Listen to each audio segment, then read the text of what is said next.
ప్రపంచంలోని అత్యంత ప్రతిష్టాత్మకమైన వార్తా సంస్థగా బీబీసీకి పేరుంది. అయితేనేమి అంత పెద్ద సంస్థ ఆర్థిక సంక్షోభంలో కూరుకుపోయింది.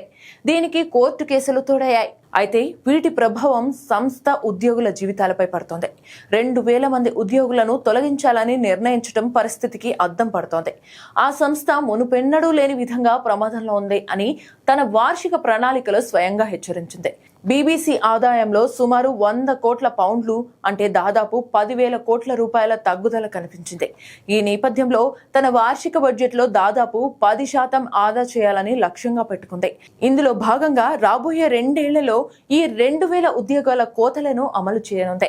ఈ ఇబ్బందులు చాలా ఉన్నట్లు అమెరికా అధ్యక్షుడు డొనాల్డ్ ట్రంప్ వేసిన $10 బిలియన్ పరువు నష్టం కేసు బీబీసీ మెడకు ఉరితాడులా వేలాడుతోంది.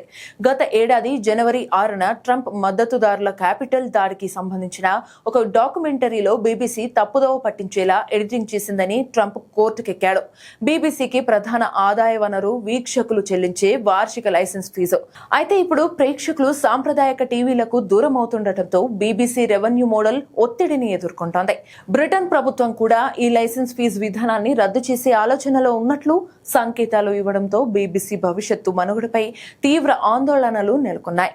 ఆర్థిక భారాన్ని తగ్గించుకోవడానికి బీబీసీ తన సేవలలో కార్యక్రమాల నాణ్యతలో భారీగా కోతలు విధించాల్సి రావచ్చని హెచ్చరించింది. ఇప్పటికే కొన్ని ఛానళ్లను మూసివేయడం లేదా విలీనం చేయడం వంటి చర్యలు చేపట్టింది. ఉదాహరణకు BBC news and BBC world news ఛానళ్లను విలీనం చేశారు. సాంప్రదాయ టెలివిజన్, రేడియో ప్రసారాలను క్రమంగా తగ్గించింది. అయితే రాబోయే 10 ఏళ్లలో పూర్తిగా ఆన్లైన్ వేదికగా మారాలని బీబీసీ లక్ష్యంగా పెట్టుకుంది. బడ్జెట్ ఆదా కోసం బీబీసీ 4 వంటి ఛానళ్లను ప్రసారాల నుంచి తొలగించి కేవలం డిజిటల్ మాధ్యమాల్లోనే అందుబాటులో ఉంచే యోచనలో ఉంది. బీబీసీకి చెందిన బీబీసీ స్టూడియోస్ లాభాలను ఆర్జిస్తూ సంస్థకు ఆర్థికంగా కొంత ఊరటనిస్తోంది. 2023-24లో ఈ విభాగం ద్వారా బీబీసీకి 1.9 బిలియన్ పౌండ్ల ఆదాయం సమకూరింది. క్లుప్తంగా చెప్పాలంటే బీబీసీ తన పనితీరును మార్చుకుంటూ ఖర్చులను తగ్గించుకుంటూ మనుగడ సాగించడానికి ప్రయత్నిస్తోంది.